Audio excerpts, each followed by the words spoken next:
we found ourselves with a product and a target audience that we could get super excited about, that had so many parallels to our athletic careers. And again, getting out there and being in all of these fitness communities, again, it was just like super imperative to us learning, but then also, just us and our growth of the actual business itself too.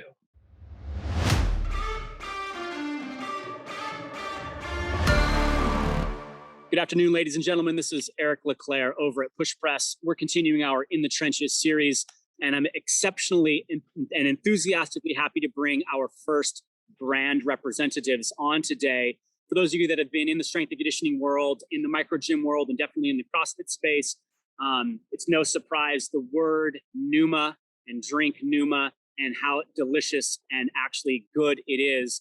We have the individuals responsible for NOOMA here today. Gentlemen, Brandon, Jared, thank you so much for taking your time out. I know the folks here today are going to be interested to learn about not only who you are, but kind of where this came from. How did NOOMA become a thing?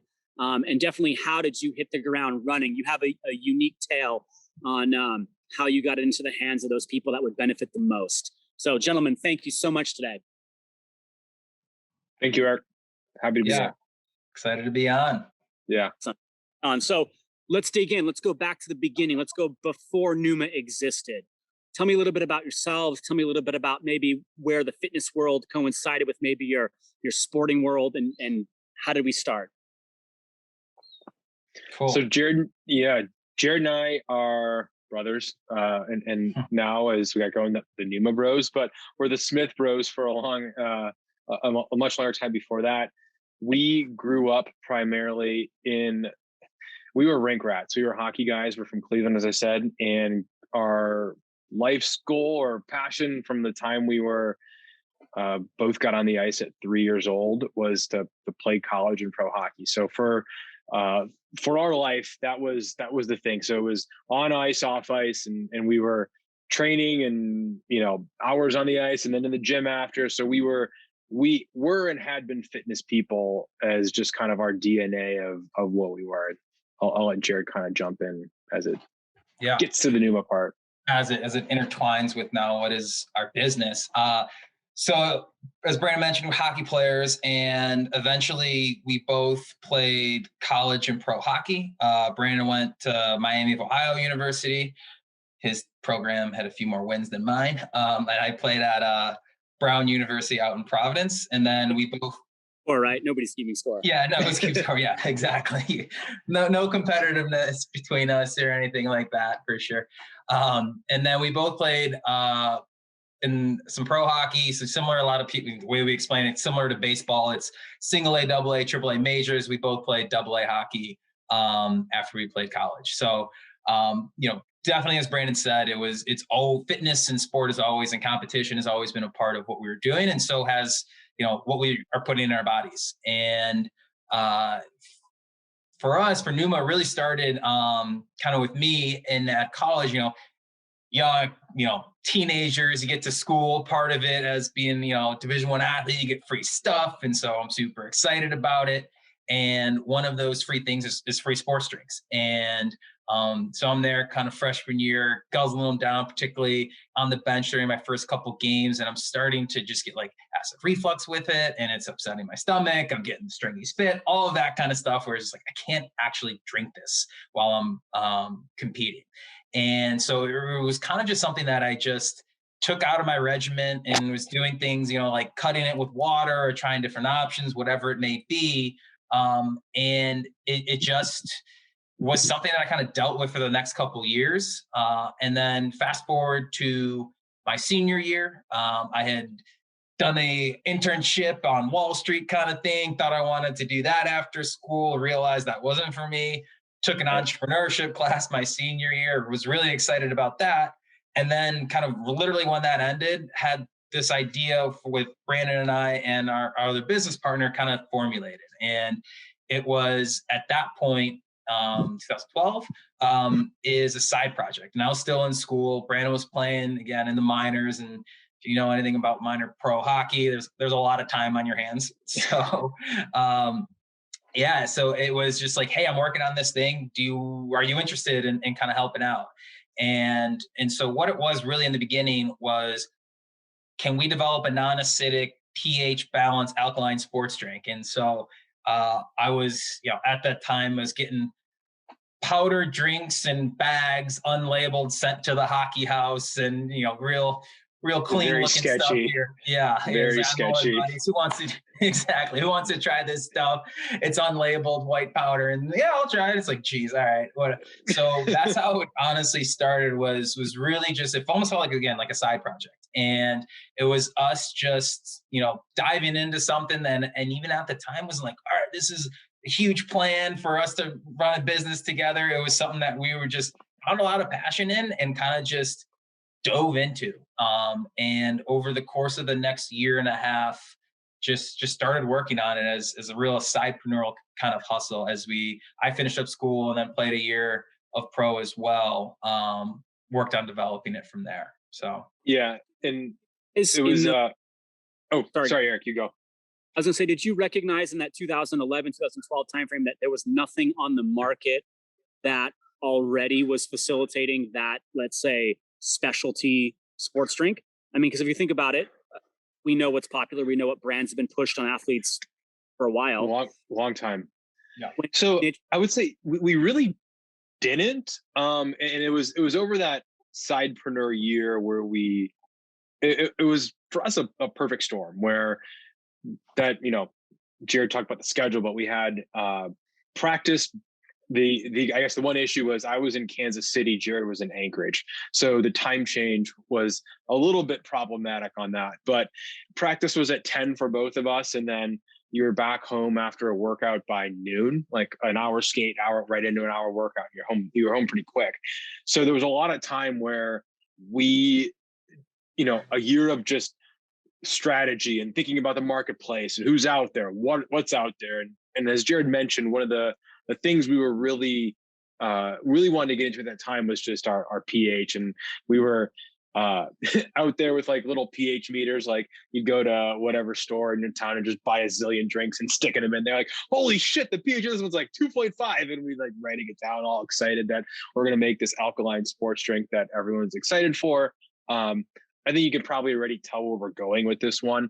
As we got it out there, no one really cared much about the alkalinity of our drink. And yeah, it did not that it felt like that we spent all this time doing all this background research on something that wasn't relevant, but we were getting it out there. And I know we'll get more into it, but we're just learning this, like, hey, people don't really care as much about the alkalinity, but we're learning lessons. That's like when we passed it out and had people try our drink, it was like, the sugar, the clean label were really things that people were gravitating to. So we were far from, sitting back, seeing like, wow, here's a white space. Here's where we're going to attack. And we just know what's going to fit there. We were very far from that. And I think that's I felt like kind of our story from, what we were as hockey players. And then what it really was about getting into, just entrepreneurship and launching a product. Weren't the guys who got it on the first crack, but kind of we're going to stick with it and keep trying and open to feedback, open to criticism. So it was definitely the latter of how it got going. Well, if hockey players aren't known for anything but resilience and grit, I mean, that's to survive in this business space, particularly in the drink space or the post-workout sports drink space. So 2013, you guys kicked the doors open. You kind of launched this, not a marketing initiative, but you start distributing, and you went fully guerrilla organized, straight grassroots neighborhood distribution. What was that like? I mean, to someone who looks at you today and maybe they don't go back to the beginning, what was those first couple of years like? Yeah, that's prototypical man in a van. It was, like you said, it definitely was the ground game. And for us, those just absolutely imperative years for, where we are now and where we want to be going. And it allowed us to understand, again, like Brandon was alluding to, like what our customers really cared about, who our customers were. And frankly, why we find ourselves now on a podcast with you is we spend a lot of time and independent gyms and boutique fitness studios, yoga, CrossFit, run clubs. Like we literally from 13, 14, 15, 16, if there was a workout in Cleveland, literally it's like, we're gonna try to get there. If there's something going on, there's a cooler of NOOMA there and we're out there handing it out, giving samples. And at the end of the day, it's just like learning by osmosis. And like, even like we were asking people what they thought, but it's just like, when they don't necessarily know you're the founder of it, like you're going to hear things. And it was awesome though. And, we had, what's that? So yeah, you probably heard stuff that you were like, yeah. Oh yeah. There's some cringeworthy ones out there that for sure were just like drawing board with that one. But it was awesome. And then for us, I think why we felt so, lit up by it was we found ourselves with a product and a target audience that we could get super excited about, that had so many parallels to our athletic careers. And again, getting out there and being in all of these fitness communities, again, it was just like super imperative to us learning, but then also, just us and our growth of the actual business itself too. Yeah. And I want to just go deeper on one thing Jared said there. It worked so well too, because it really aligned with who we were as people. And we had spent at the, I think we're 26 and 24, something like that when we stopped playing. So, we had been competitive athletes our whole life. And I feel like, at least most people and what we just personally gravitated most towards was CrossFit, but we were just showing up and doing everything. And it was this kind of, it was just a really fun time where it's like, we're both young and single and just like showing up at every fitness class and doing everything. And we were just meeting a ton of, yeah, we were showing up with coolers and meeting people. We're passing out drinks. It was like, and we're just, and we just, up, still till today, but just we were fitness people to our core. And I know plenty of guys that I played with over the years that were, the guys who were super gifted, super skilled, but really didn't like the work, didn't like going to the gym. We were gym rats. So it was just like, yeah, we're going to do workout. This is sweet. And we get to, and usually oftentimes people let us come for free. So that was cool. And we could bring some drinks and we're part of the community. So it's like, this is awesome. Like we're out here, but it was really just like learning the ropes of distribution, who our target audience were, all the pain points. So there were many times we're showing up and waking up and finding ourselves at like a 5 a.m. CrossFit class and there's like 3 people here. It's like, man, this sucks. But it was just like, we're out here doing stuff that we love. And Jared said like, it lit us up. And to me, that's, as I think about those years and what we did, like, it was just so aligned with who we were as people. So this is kind of a double-edged question. Were there any fitness communities or fitness niches early on that took off for you? Like, let's say it was the CrossFit culture where you hit home runs, you were welcomed in, there was a great audience, you got good feedback. And then opposite, were there any fitness communities that you just got crickets from? Like running clubs may have loved you, but maybe rock climbing gyms did not, or any opposites? Yeah, I think what we found was interesting was, particularly as we started to develop our product and get a little bit away from the alkalinity angle into just like clean ingredient, organic and real ingredients, no added sugar with high functionality as a part of it. The commonalities between the fitness groups were like so strong, even when you look at something that looks so polar opposite, like CrossFit and yoga. That right. The core fundamentals of what they cared about, like, are not that like, oh, this drink's for everybody, but it's just like when we looked at like who was doing well for us in terms of sales, it wasn't necessarily like, there definitely were like, okay, a couple of these yoga studios are really strong, a couple of these CrossFit boxes were really strong, but it was just like, it was more about like, who were the well-run businesses, who were the ones that had managers that really kind of had their shit together, because a lot of them were just like, and they had all of these same types of values, no matter kind of what they were. And there definitely were some that were better than others in terms of the channels. But like, particularly, it's like, if you were high intensity in some way, and sweating a lot. And there was an engaging group of people coming together. It's like you were a fantastic partner for us, kind of thing. Yeah, I would say like a couple of things that were, as I think about it now, that were interesting about that time too. Paleo was super big in CrossFit at that time, so that that really pushed us in thinking about like, okay, how can we make our drink with as many simple and real ingredients? And I think one of the I would say just falsehoods that we told ourselves at the time was just like, I want to make something that mimics coconut water, but coconut water tastes like shit, so I don't want to put it in there. It's like, you know what? I actually think I actually could make this with coconut water, and a lot of these, a lot of the needs of that community were that we can meet them. And like I said, instead of mimicking coconut water, why don't you just use coconut water? And then with kind of that the yoga side, we were using natural flavors. Like, well, I don't like really natural flavors. I read there could be anything there. Like, can we do better? It's like, I think we could actually find a way to do all this organic. And I think they each had some different critiques that pushed us in a direction that I think was best for everyone. So, and then as Jared said, like we did find people in each of the disciplines that picked up, and that usually the common denominator was a business owner. But of some of those people, and I do think amongst the, especially over the years, I think you do find more like CrossFit yogis, the people that like, yeah, a couple of days a week I'm here, a couple of weeks I'm there. And I think there's been a convergence on some of that. And I don't know if it's just people are sharing more of those diet trends, or they're just a little more consolidated now. But the things that we really picked up on of just like simple, pronounceable ingredients, no added sugar. If you can make it organic, do it. Like, I think those are pretty common across all of them that really were able to hit home.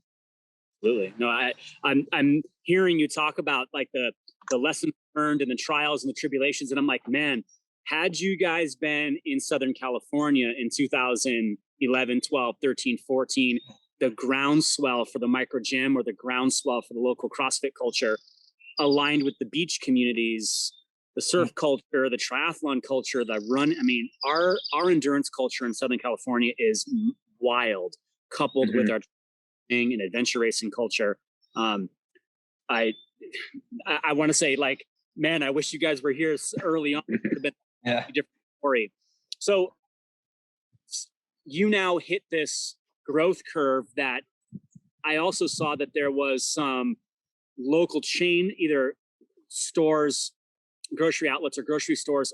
Where did you guys think you were going to go then? Or how did you make the leap from helping our local fitness communities to taking it to that next step?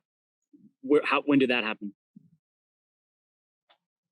So yes, that happened actually pretty early in 14. And one of the things, and I guess this is one of the things we learned is like the entrepreneurial, the barriers to entry in Cleveland.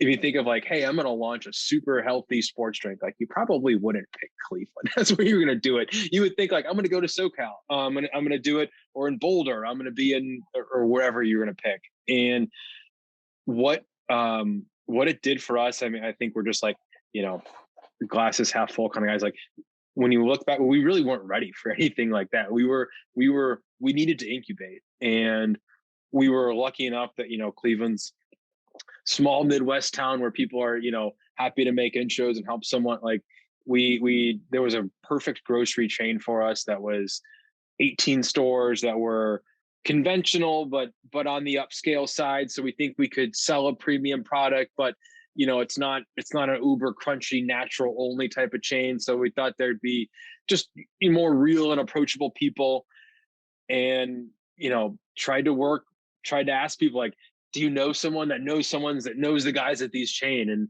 we're able to, just kind of lean on starting something in our backyard. And we're able to get a meeting with the buyers. And they kind of gave us the answer that I feel like a lot of people gave us, was just like, it's a really tough market. I'm not sure, but you guys at least seem like you want to hustle, and that's probably going to be the biggest indicator of success. So, there's no guarantees, but we'll give you a shot. And that's kind of, I mean, that's exactly what we did. Same as, you know, same thing that we did in the gyms is what we did at stores. And at that chain for the first 3 months, every day, Jared and I, we divided and conquered and went to a store and passed out samples and just did the feet on a street. Like, I'm going to stand here behind this and like, and again, you'd be some of these like stores on a random Wednesday night and there'd be no one there. But just like, we're going to find a way to just get out here and meet as many people as we can.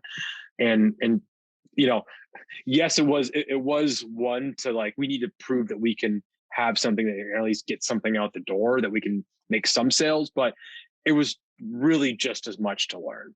And again, like we were saying, just like getting products in people's hands, getting feedback, you know, and we're passing out in the little plastic cups, and definitely got some weird looks when people tried it who, you know, but it helped us like, hey, the sweetness at the time needed to be fixed. Why do you have this ingredient, this taste, and just all these things that we just literally learned by just passing out samples and telling people, what do you think? That was huge.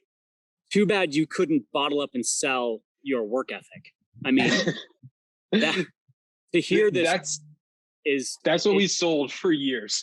It wasn't a product that people, I would say, loved, even made sense, but it was very local at the time, where people felt like they knew the bros, and that was a thing. Yeah.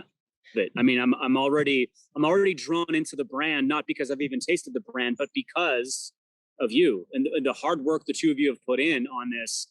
Man, I wish I would have been in, you know, at the same time. I would have loved to have seen how that played out. From a gym owner's standpoint, these guys early on, they were already competitive in the shelf space. I mean, there were brands coming out. We saw a lot of the quote unquote professional athletes in the CrossFit space starting to get sponsorships. And so they hit hard. Those big drink brands showed up. I know we got hit hard by them in our scene.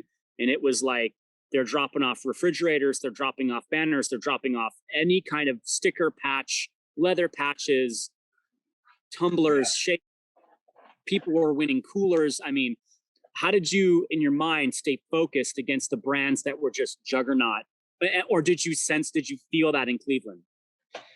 Yeah, so you know, we definitely could feel it and could see it, and you know, we're pretty dialed into both the food and bev scene and the fitness scene, kind of, and obviously we sit right at the intersection of them, and so we knew where we were operating, and kind of just what we were quote unquote up against. And I think what we've realized and what we've tried to grow upon is, you know, we're looking for developing actual quality relationships with the partners that we're going to bring on. And, you know, if we don't have the budget, then it's just like, whether or not I can meet you in person, it's just like, how can we make it so that you can feel the NOOMA brand? And when we looked at what was successful before, is just like, hey, as much as I wish I could sweat everywhere at every workout across the country with brands that we're bringing on, it's just like, how can we kind of extend that experience to the gym owners that we're working with? And I think that was kind of our equalizer, and we can still consider a huge part of what we're doing is, in those beginning years, we understood the pain points of a lot of the gyms, and understood that, like, if we can't provide those things on a mass scale, so what are some things that we're willing to do or can do that some others may not? And I think that, again, just like really being dedicated and in tune with the needs of gym owners was what rose to the top, and being able to support them after they started selling and helping them out again. So we used to, our NOOMA term for it, when we would show up, we would call it sweaty samplings, because we'd go out there and we'd do the workout and give out drinks. And it's just like, well, if we can't do that anywhere, it's just like, can we find out ways to support gyms that aren't in Cleveland and do that? And we have, call them NOOMA days now, where it's just like, you know, one of our account reps will send you drinks. They're going to walk you through the process, you know, get them cold, do all this, just like, and then you have that experience and that community built around a NOOMA day. So for us, that's what we really were able to lean into is, okay, if we can't do, maybe the major investments, it's just like, what level can we do on the investments? And then what are the things that we can kind of just set ourselves apart on really that support and understanding of just like, let's be dialed into what the gym owner wants. Yeah. I think along that process too, we were working to, I think one of the, advice to gym owners as they're thinking about retail and carrying products is it's going to be so much easier and better for you to sell stuff that you actually like. That if someone's just trying to just hawk whatever deal at you and, you should sell this and it's the best and here's the program and here's the margin and you can make all of this money, and you just like, you don't like the shit, like it's just not gonna work because, and I just had to talk about this with some awareness. Like when you're the person who's in charge of the space, there's like people look to you and they really appreciate your just the tone you set. Like I actually drink this stuff. I like it. Like, and I like, the guys reached out to me, they sent me these samples, but I like it because it fits all the stuff. I like how it tastes, and I'm looking for simple ingredients, and we were able to make those connections. And I think along with that, over time of what served us, we've over time have won many accounts by getting no's early, hearing what they said. And as we continually just think about the dev, the product dev over the years, have been able to reach out to people like 18 months down the line, like, hey, we reached out to you before and you said you really liked it except for XYZ. We actually just addressed that on this recent version. I'd love to just re-engage. And as Jared in the beginning, it's like, it's the realizing if you're not going to be super big, what you can do, or super big budget, is like you can invest in relationships and trying to make sure that people love your product, you serve them well, you're finding a way that can help them promote, and it just, I don't know, just it's a human touch, and it feels sometimes it can almost feel like, well, that's not very scalable, but it really has been some of the most scalable things that we've done.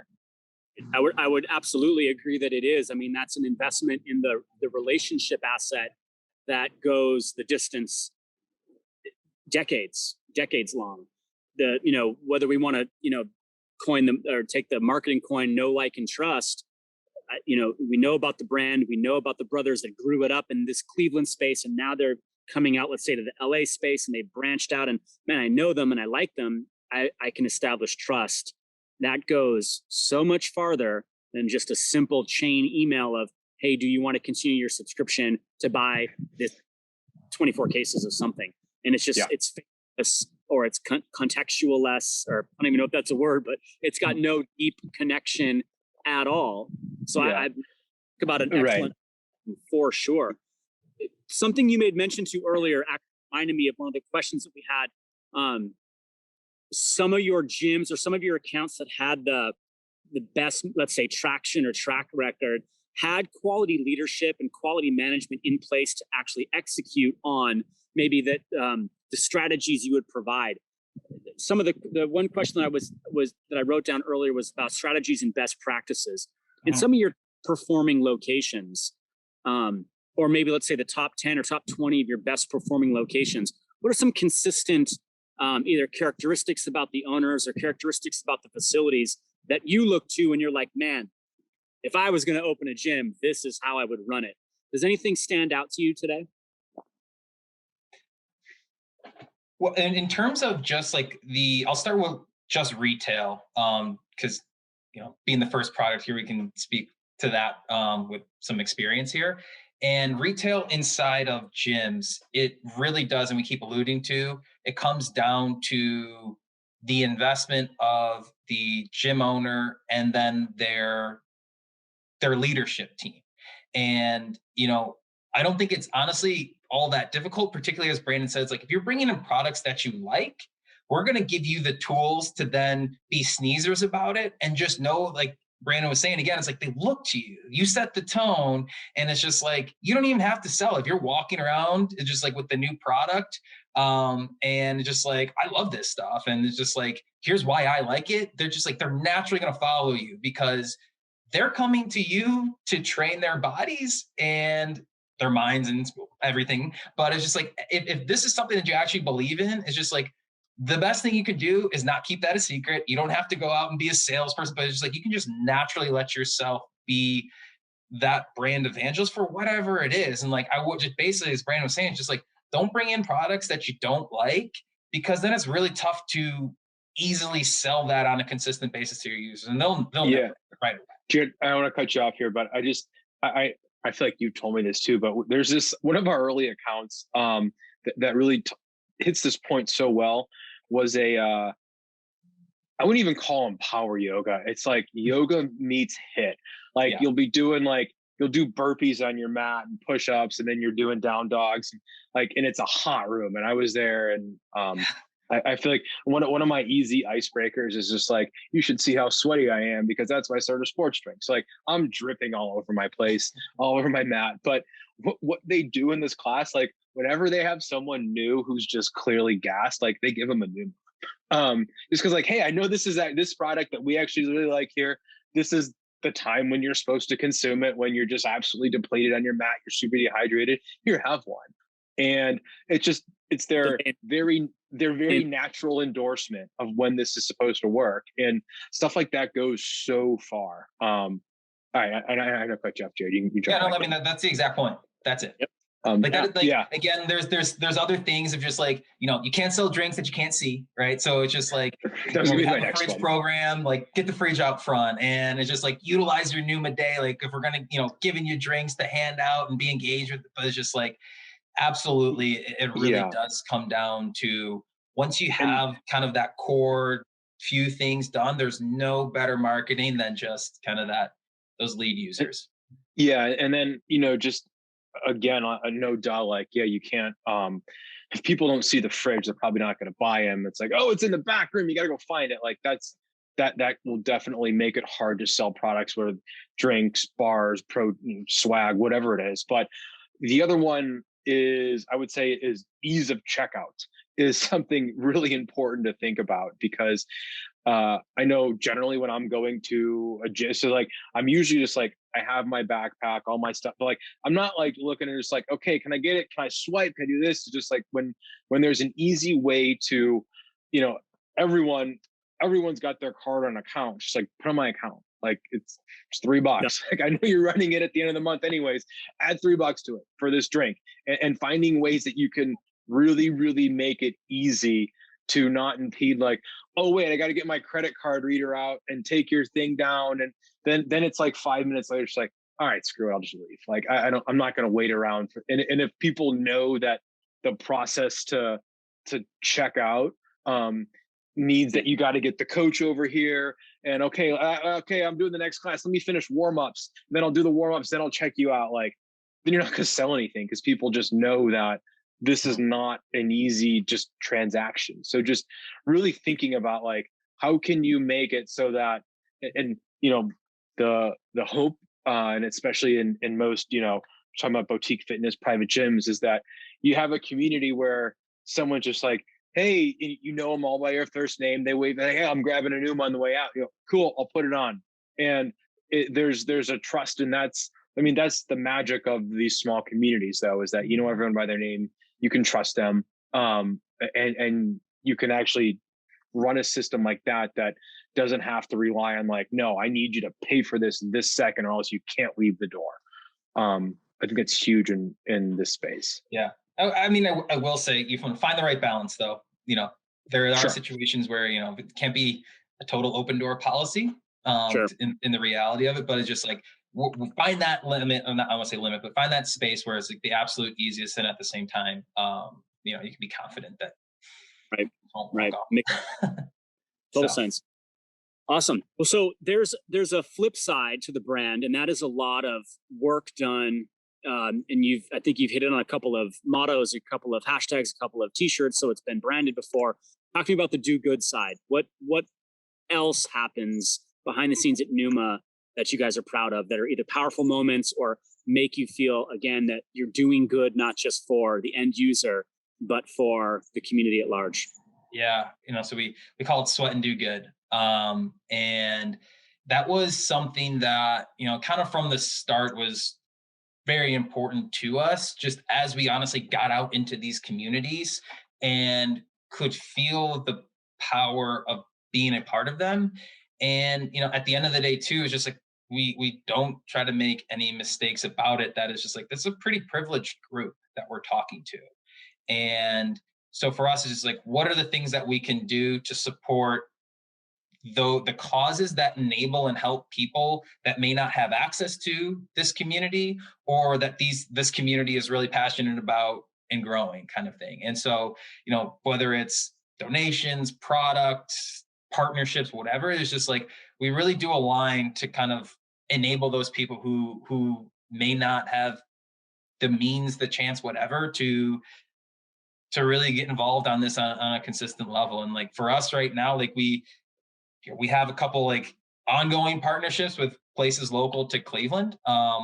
One is, it's called ZenWorks, and they provide yoga to at-risk youth to really help, to relieve stress. They're in like, household environments that can be really shaky and things like that. So it's just like getting kids that are, again, that need that type of community and support and movement kind of thing. It's just like, and they can just do so much for them. And then another one, ASPO, they're getting people that have physical disabilities into team sports, and they do like a wide range of stuff. From the wheelchair basketball. Brandon and I played sled hockey a couple years ago with them, and just like those are the types of things that like we're just consistently involved with. That for us, yeah, and I think one of the things, big. Jared, you've done and found out ways to. I remember like one in particular last year we did that, like the NOOMA Bro Olympics, where we had it was a fundraiser for ZenWorks, and they were looking, just like everyone, were just like, geez, it's COVID time, and funding our nonprofit has gotten tough. So Jared and I made up this WOD where we were what was it? I can't remember the three exercises. Yeah. Dubs, burpees, and I can't remember the last one, but like in between each event, dubs, burpees, and thrusters. So it just sucked. But like in between each of them, we're like, we chugged the NOOMA drink, and then we're doing something else. But the whole thing was like, people they would just bet on us. And if you won your bet, and all the bets went to the organization. And if you won your bet, you got $10 to our website, and we just gave money off to our website for everyone that wanted to participated. But there were just ways that we could, like, how can we use, we don't have a mega huge platform, but how do we use the platform we have to help organizations like this and do fun things that are just our brand? And then I would say the other one that we have done too, we're also a certified B Corp. So, just on the business side, whether it's just, our supply chain, all the products organic, our materials, recyclability, what we're doing to always find ways to reduce waste. We, literally had a couple weeks ago, like an issue with some packaging. It's like, you know what? We'll send people extra. We'll just double up their orders because it didn't all fit exactly, versus like, you know what? We should make this perfect and throw out packages. And so like, just how can we, so there's an environmental standpoint. There is just the standpoint of like, hiring and bringing people in from diverse backgrounds, and what we're doing for, the opportunities we give for all positions, how we promote from within, the way that we search for candidates, just all of the ways that we're just trying to, run a good business. That I think, I think also too, for where we position our product. And, at the end of the day, like if you want to go buy 10 for 10 Gatorades or Powerades or Body Armors, like you're going to go do that. But NOOMA on most shelves is going to be $229. And I think oftentimes people who are, who want to go and buy our product, yes, they do care about the attributes that it's organic and no sugar, but they also really like supporting a small brand that's going to stand up and do the right things versus like, we're just going to support big Pepsi, big Coke, or whoever. Right. People give a shit about supporting small people who want to do it the right way. There's a shared identity. There's a shared, cause. There's a shared, heartache for the ability to give and provide and, create outreach. That's monumental. I don't know very many brands locally that have that much stake at trying to create some change. So I commend you guys on walking that fine line, because we know, I'm sure individuals see development, they see progression, they see dollars, and they abandon their fundamental principles or their fundamental character. We know the dollar sign can change people. So I'm very impressed that here we are, almost 8 years later, and you guys are still charging the sweat and do good side. That's huge. Yeah, appreciate it. Thank you.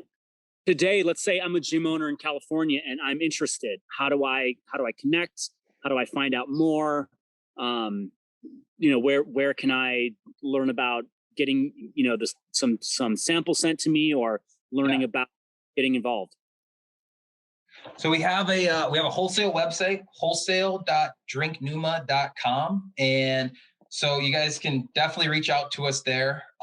We have free samples for anyone that wants to try it out. We're excited, especially now as more and more gyms are opening. It's a really exciting time. And for us, you'll get Matt. He heads our team, and he does an awesome job leading the program. Frankly, he's the one that has hooked this whole thing up here, and is just done a really great job with it to continue the ethos of our program and really expanding it out. Jared, real quick, just Matt is MATT, Matt at drinknooma.com. Yeah. So reach out to him too. Hit him up. You can hit us up too. It doesn't matter. Jared and Brandon at Drink Nooma, doesn't matter. It's fine. And then, free samples, and we have the good onboarding program with no minimums, free shipping over, I think $70. So it's just like, there's no contract. So we really have taken that time to understand, okay, what are the things that just suck for the gyms? Like, all right, let's build a program to solve those types of things. And I think that was kind of one of the things that we figured out in the beginning is like, let's not make the program that's best for us, because that's not what's going to make this work. Let's make the program that's best for the gym, and we'll figure it out on our end and kind of morph it a little bit. So, hopefully that's kind of what we have. A quick one on that. As your, gym owner, as you're evaluating products, I was talking to an account one time, and they were saying the previous product we had, they always made us ship stuff to the gym because they said it's cheaper to ship to a business address versus a residential, but I'm never here between 10 a.m. and 3 p.m. because I'm open in the morning, and I'm open from 6 to 10 and then 3 to 8, but I'm never here in the middle. It's just like, and I feel like as we just immersed ourselves and got more reps in the scene, we're just like, that's how most independent and boutique fitness, that's how they operate. It's like, well, maybe there shouldn't be a requirement to ship only to commercial addresses. Like, if people want to ship to home, let's make it easier for them. Let's not make it harder. And then people leave drinks at the door, and they get or UPS won't leave them, or they get taken, or it's just like, are we creating bullshit for them? Like, you find partners who make selling your product at your gym easier. And if they can't do that, they're probably not a good partner for you. Right on. Yeah, no, to one thing you said, that's talk about making a gym owner's life easier. That's a win automatically. But to back up is something, Jared, you said, when Matt and I had our first dialogue, we both agreed that this is a great moment with more gyms opening. For us in Southern California, we have a tiered system. They've had, reductions in both COVID hospitalizations and, of course, deaths, and with the rollouts of vaccines and so on. So, of course, we're, the gym space is opening. Talk about a perfect time to have the new brand. So, there are gyms that literally have opened their doors for the first time in over a year. And this is the moment to show up, brand spanking clean new location. I mean, a clean location. Shelves are clean, fridges are clean, bathrooms are cleaned, fully brand new. Like, what a better time. Let's do it. Yeah, and I would, and it's also with that, I think there's also, opportunity with the clean mindset too, about just like, hey, we're, whether it's retail specifically, but just you have a reset button. You know what I mean? Like if you need to make a culture change, if there's a pain in the ass coach that doesn't belong anymore, or whatever it is, like this is your time as you're getting back in there. You have a unique reset button where you can change, like, you know what, I need to be offering 4:30 instead of 4 or whatever. You know what I mean? Like this is a time as you're coming back and you're really starting new. So just I know specifically, to everyone who's listening to this, like you are offering much more than just here's a Globo gym, come check in whenever you want, take it or leave it, I don't care. Like you're offering a customized and a whole experience, like a whole experience that is more than just how are you going to command you obviously, there's a reason why belonging to an independent gym is going to cost more than a Globo gym, and there's all those reasons why, and we obviously believe retail is one of them, but just aside from that, just the reset on anything that you can take right now it's a golden opportunity. Agreed, 100%. Man, well, gentlemen, anything that we left out, any aspirational goals looking forward to now the back end of 2021 or even 2022? Is NOOMA poised? Can you share anything that's coming down the pipeline that you're excited about? Well, for one, in terms of the immediate future, we are launching a new product in the next month or so that, yes, all wholesale accounts can get free samples of. So we're excited about that. Teaser there. I think it's our best tasting product and has a ton of cool functional benefits to it. So right now, good. That's coming. And then honestly, as we were just saying, is like we really are excited. Honestly, particularly for our fitness partners to see them just like get back going. Like we saw firsthand, the impacts that it had across the board. And so, for us is continuing to support them, see them open back up and grow with them. Frankly, it's just like, that's what we're looking at for the rest of the 2021 here. And obviously beyond that, it's just like, that's such a big part of who we are. Even if we're not like selling at your gym, like that whole industry coming back alive is a big part of the NOOMA culture. So I think that opening back up is super exciting for us, and just being able to get back out there, to go out and work out with someone other than my brother again, and get to see some other people is just like, there's a lot of power cleans on today's programming. Yeah, exactly. So, that's a big part of our brand. So we're excited for that. Anything else, Brandon? Yeah, I mean, and I would say, probably a little in the weeds, but just, it's been tough for just every business is going to have like, all of the issues they faced over the last year. And we had, obviously counting on, just like everyone in the gym channel, like we shared in that a lot too, because, working with gym partners was a big part of our business. So we're excited for that to come back. We had kind of a random fun tidbit. There was a worldwide can shortage last year, because so much of the alcohol that was typically consumed in like bars and restaurants and on tap in glasses was all of a sudden consumed in cans at home. So, and especially like White Claws and Trulies. So like these cans that we needed, like our supply chains were just like all over the place. And, we had inventory stuff. So just kind of getting back to like, okay, we have some forecasts. We can always keep stuff in stock. We can always make sure we're serving people correct, and just being able to, stop using unprecedented about why I don't have cans and things like that. It's just like, no, we're back to some normal times.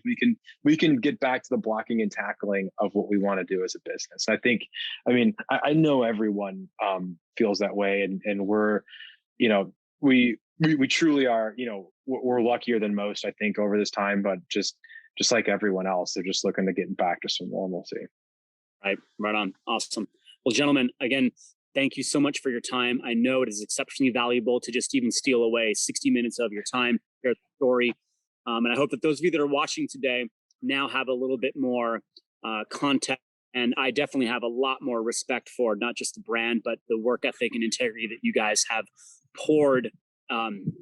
From the front side looking in, it looks effortless. I mean, the marketing, the branding, the imaging, the logoing, the distribution, like, man, and we know business owners, what's showed out front is 1%, that 99% that's behind that built up to it. You guys are some of the hardest workers that I've had a chance to interview. So I'm inspired to continue to watch and now continue to taste. And it'll be great to bring NOOMA out here for sure. I already in my mind thinking about gym owners that I'm still very close to that I want to make sure and get this episode in their hands immediately. So thank you for your time. Thank you, Eric. Thanks, Eric. It's great chatting.